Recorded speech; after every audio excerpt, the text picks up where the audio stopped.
and thanks for joining us from our studios in Israel. I'm Aaron Porras, here with ILTV's Morning Briefing. Israel has just carried out a series of airstrikes on Hamas terror targets, all in response to machine gun fire that actually struck several homes in a southern Israeli city. The houses in Sderot were hit with bullets, causing damage but luckily no injuries. According to the city's municipality, the gunfire was part of 3 cross-border exchanges between the I.D.F. and Hamas. The shots were apparently aimed at an army aircraft that had been flying overhead, but they struck the homes as they fell back down to earth. Earlier in the day, shots were also fired at Israeli soldiers stationed on the border with Gaza. Israeli warplanes have now targeted several Hamas targets on the Gaza Strip, including a Hamas military base and a weapons factory. The IDF has apparently already destroyed 2 Hamas observation posts in southern Gaza as well. These strikes come at the culmination of the Palestinian March of Return protest, in which tens of thousands of Palestinians stormed the Gaza border to demand that they be allowed to return to what is now Israel. Thousands have been injured and 60 Palestinians have been killed in the clashes, but the IDF is defending its right to defend itself against violent protesters. The last few days have seen much bloodshed on the Gaza-Israel border following clashes between Palestinian demonstrators and the IDF as the Palestinian March of Return protest continues. 62 Palestinians have reportedly been killed in the clashes, and according to Hamas, 53 of them were actually members of the terror group. The IDF is claiming that this is proof that Israel is specifically targeting violent protesters and that Hamas is behind the riots. Israel has not released its own official death toll, but officials have questioned the accuracy of the numbers provided by Hamas's Gazan health ministry.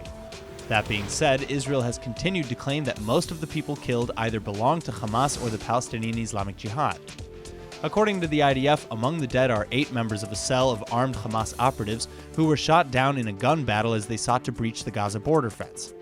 Israel is blaming Hamas for the deadly violence, saying the terror group is encouraging violence under the cover of so-called peaceful protests.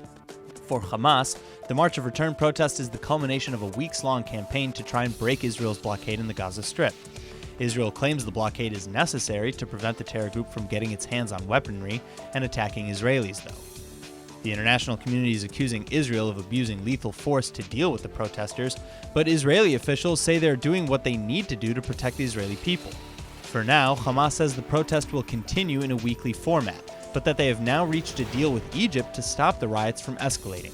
Hamas leader Yahya Sinwar says Hamas has told Egypt that it's committed to preventing the riots from evolving into a military clash, but that doesn't mean that Hamas will stop using armed resistance. It seems that the resumed United States-led sanctions against Iran are now being kicked into high gear. The US and 6 Arab Gulf states have now announced an injunction against Iranian-funded terror group HEZBOLLAH, freezing Hezbollah's assets and blocking it from access to their global finances. Organized by the US and the TFTC, or the Terrorist Financing and Targeting Center, the economic sanctions are aimed specifically against members of Hezbollah's Shura Council, which includes the group's leader Hassan Nasrallah, as well as against specific people and firms which do business with the terror group. The TFTC, which includes Saudi Arabia, Bahrain, Kuwait, Oman, Qatar, and the UAE, has shown its worth in the past when they initiated sanctions against ISIS and al-Qaeda members in Yemen last October. But according to U.S. Treasury Secretary Steve Mnuchin, this latest initiative does one better. In a statement, Mnuchin said that, quote, the TFTC again demonstrated its great value to international security by disrupting Iran and Hezbollah's destabilizing influence in the region. Further, by targeting Hezbollah's Shura Council, our nations collectively rejected the false distinction between a so-called political wing and Hezbollah's global terrorist plotting, end quote. The sanctions also come just 10 days after Hezbollah gained power in Lebanon's parliament, following the first election in the country in nearly a decade. Police investigators have now reportedly reopened Corruption Probe Case 2000 against Prime Minister Netanyahu. They're alleging that they've now obtained new information, further implicating the Israeli leader in an alleged quid pro quo agreement between the premier and Yediot Ahronot newspaper head Arnon Moses. Netanyahu, Moses, and several other suspects are now expected to return to the police for additional testimony as well. The new evidence comes as former Netanyahu spokesperson Nir Hefetz turned state's witness, providing documents, recordings, and more to investigators.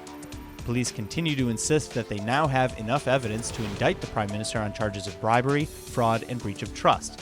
Netanyahu, on the other hand, continues to deny any wrongdoing, saying they'll find nothing because there is nothing.